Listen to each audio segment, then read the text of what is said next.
Good evening, ladies and gentlemen. Thank you for letting me give this speech, and thank you, Khaled, for always organizing, putting together. Where's he gone? Yeah. Can you hear me like this? And thank you, Khaled, for putting always together some good, exciting scientific programs all year round, really. Maybe this talk I'm giving now, I have to be quick because we all want to go home. I mean, obviously, some people have gone home. And appropriately, it's at the end of the whole session because it is kind of the some hope for whatever comes after cancer, hopefully. One thing to remember is that the gonads are not really, they're there to make babies. They're not there to make hormones and all this. Of course they do this, but really they're there to make babies, reproduction, and to pass on genetic material to the offspring.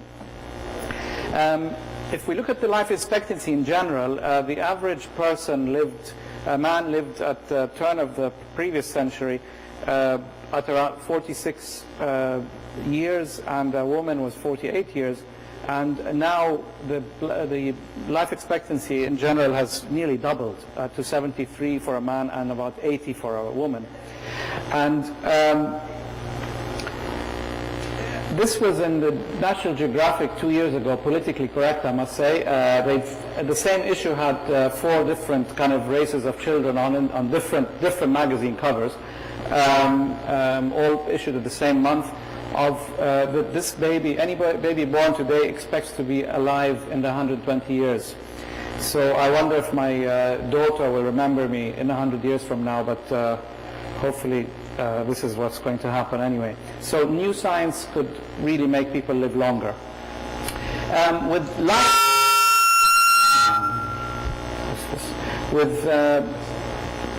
People who live longer will get more cancer, obviously, and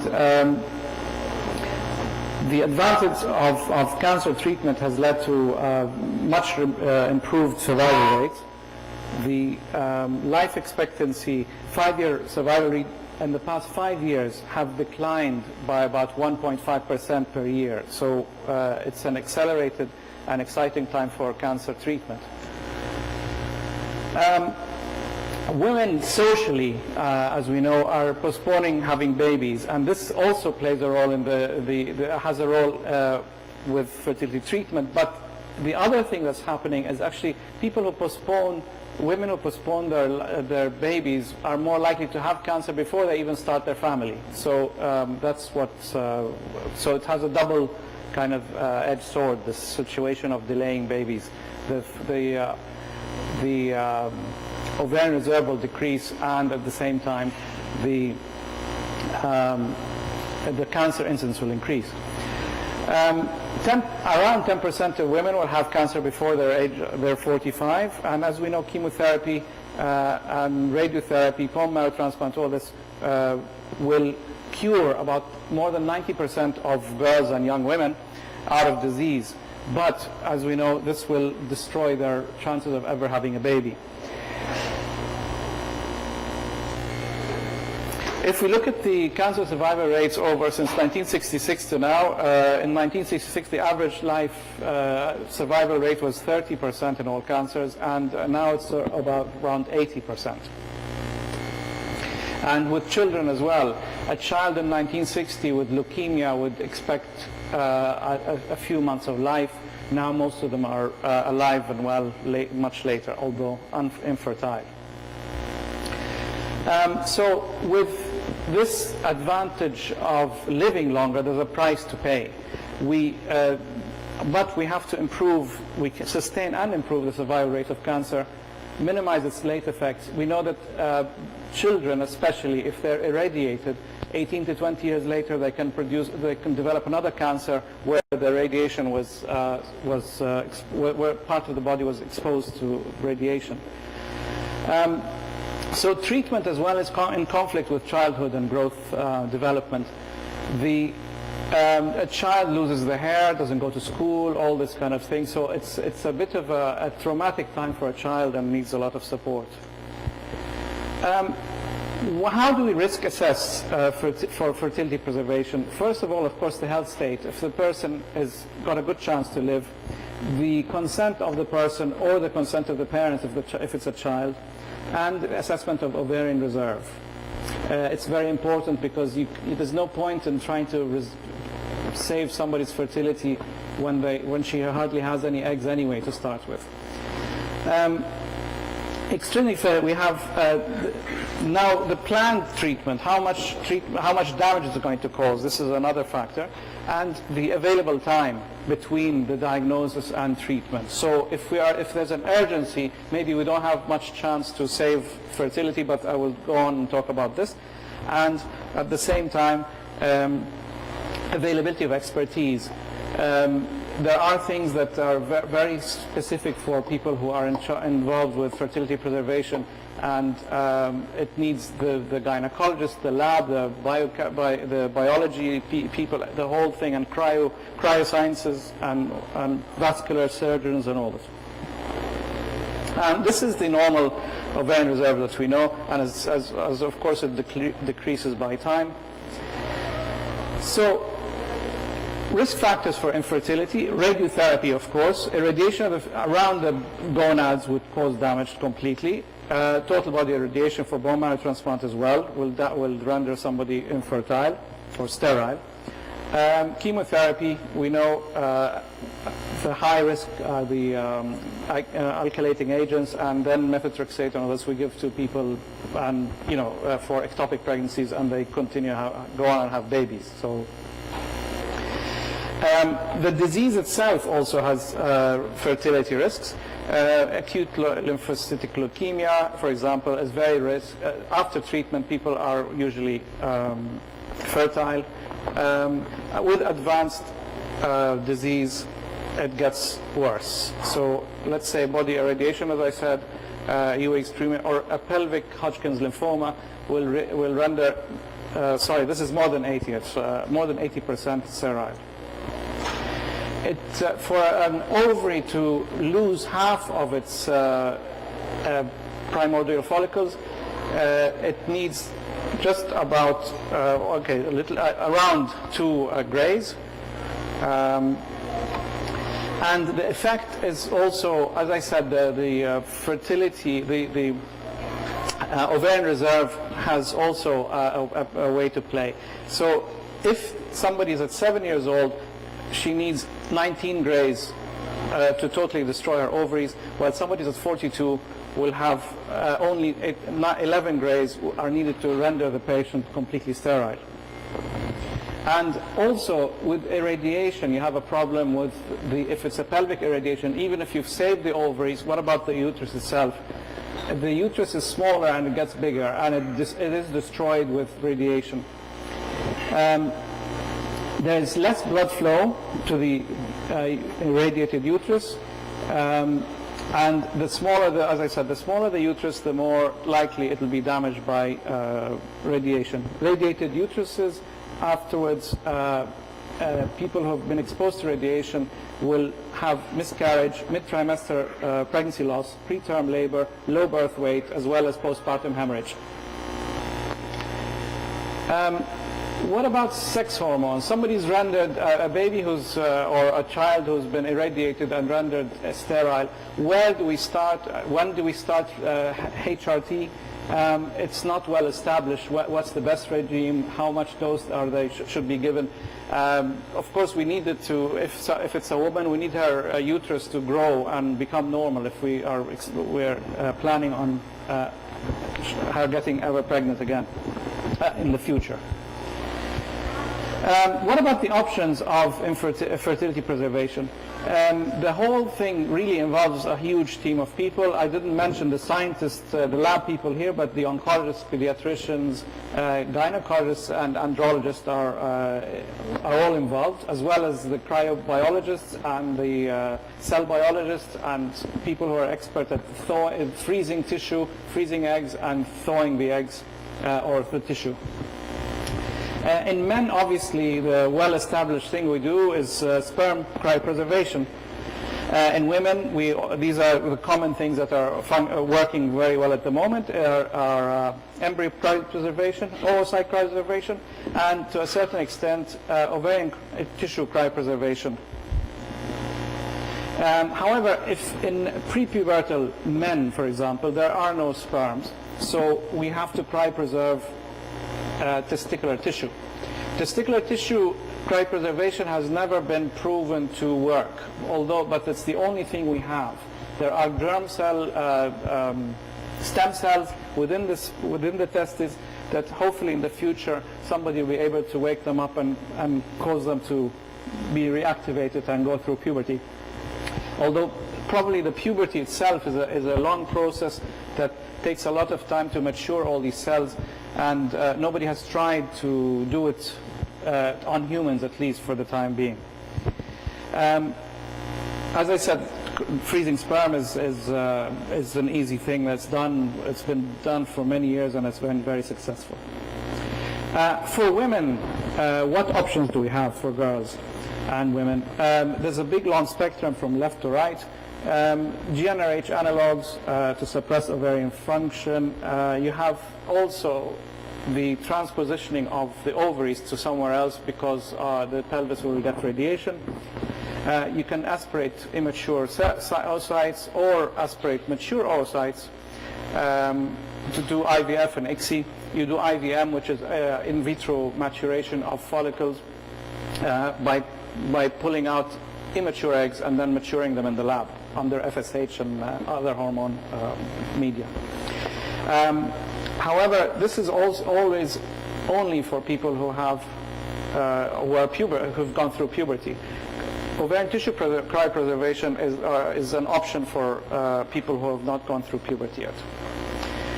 So, ovarian function, we are always told how we should give GnRH analogs or all contraceptives for people who are going through chemotherapy or radiotherapy, and hopefully that it will protect their ovaries because it's been the activity of the ovary has been slowed down at best.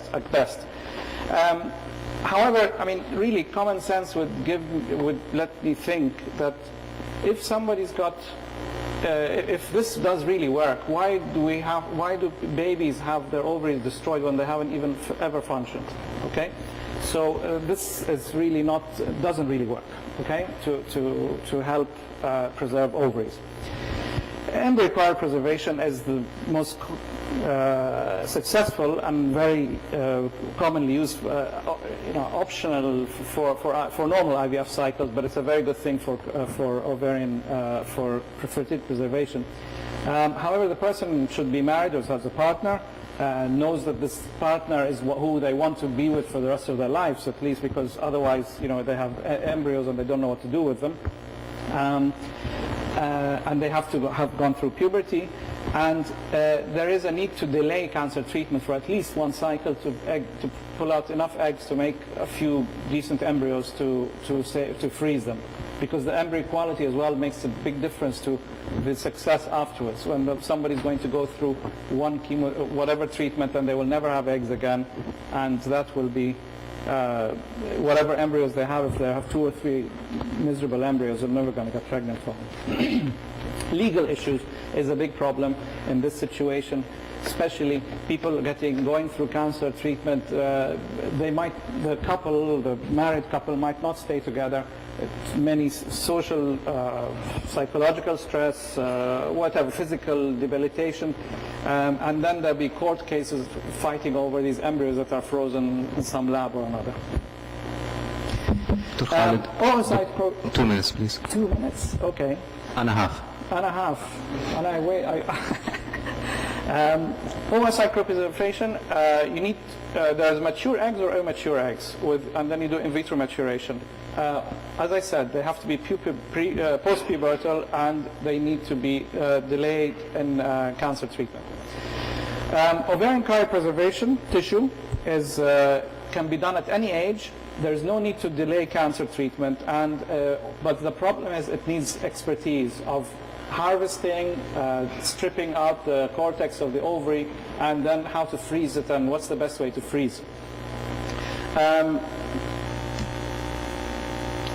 when you want to get ovaries, proper ovaries out, you need to stimulate the ovary, and it'll take at least 2 to 3 weeks. You can start at any time of the cycle and you'll get eggs, okay? But probably it's best to do it as a normal IVF cycle if possible, to get a better quality and a better number of eggs. The response of the ovary will be much better. You have to tailor the protocol according to the needs of the patient. GnRHA trigger, because you cannot give HCG for many reasons. One of them is the biggest disaster. If somebody has ovarian hyperstimulation, they would be quite sick, and it will delay a lot of stuff if they don't go through DIC and all this. It's not recommended if somebody had chemotherapy before or radiotherapy because of the teratogenic effect that might have been damaged the eggs themselves. How successful is this if you're going to oocyte cryopreserve? 96.9% you're getting a live egg back after you freeze it. This is since the advent of vitrification. As you know, the egg is the biggest cell in the body, and there's a lot of water in it. Once it freezes, you get icicle kind of needles, and it breaks through all the organelles of the ovary, of the egg itself, and damages it permanently. I'm in a rush too, by the way. They're probably looking for me. So, how much do you need to make a baby? This is how many eggs do you need to make a baby? On average, if you want to make sure that you have a baby, you need to freeze about 20 eggs, which is a lot of eggs for if you want to get it in one cycle without hyperstimulating the patient. How many people are doing the ovarian tissue cryopreservation? As you see, as the age increases, there are more people. Of course, above the 35, around 35, are the majority who have developed some kind of cancer or some need to have ovarian fertility preservation. You see that it is below 35 because people above 35, their egg quality starts deteriorating, and freezing eggs above that age is not really you don't get. Is this mine?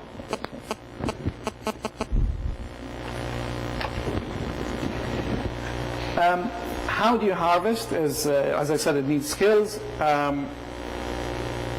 much the thickness of the strips that you're going to take out of the ovary have to be very thin, but it will include all the dormant primordial follicles.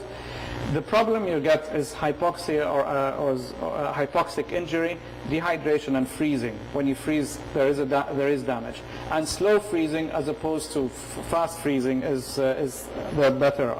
Now, what about putting it back again?